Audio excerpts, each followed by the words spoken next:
Hello guys, nandito kami ngayon sa Don Salvador Benedicto at nakadaan tayo dito sa Cucinata Restaurant.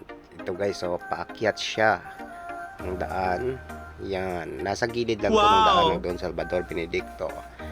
Ayun, nauna na doon ang aking mga kasamahan sa loob. At pagpasok ko dito sa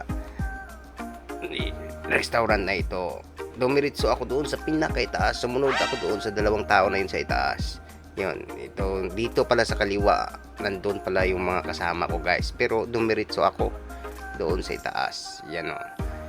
Diretso ako dito sa itaas dahil sumunod din ako sa dalawang tao doon kanina na umakyat pa itaas.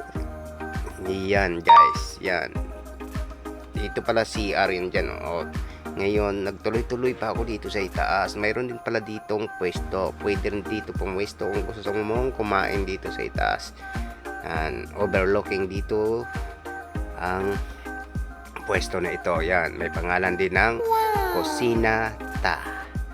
Yan. At saka dito makikita mo yung Malatanog Falls. Ayun guys, malayo siya. Zinom ko lang siya. Yan. Kitang kita, yan, Malatanog Falls. Hindi yan Malatanog guys Malatanog Falls. Okay, yun.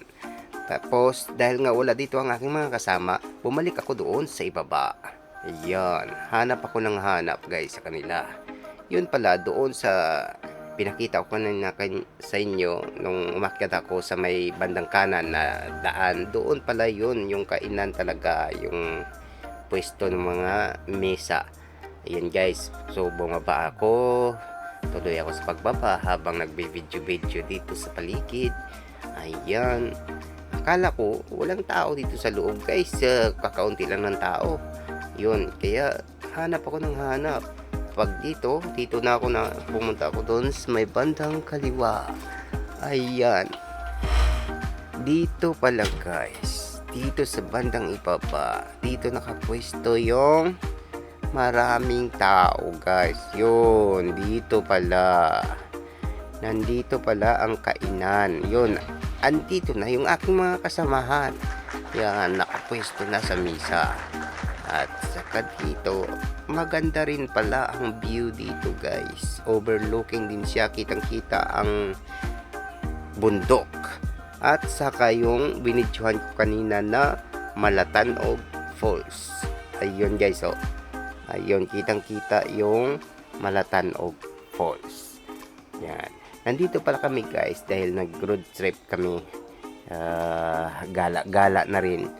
So nadaanan namin itong Cucinata Restaurant.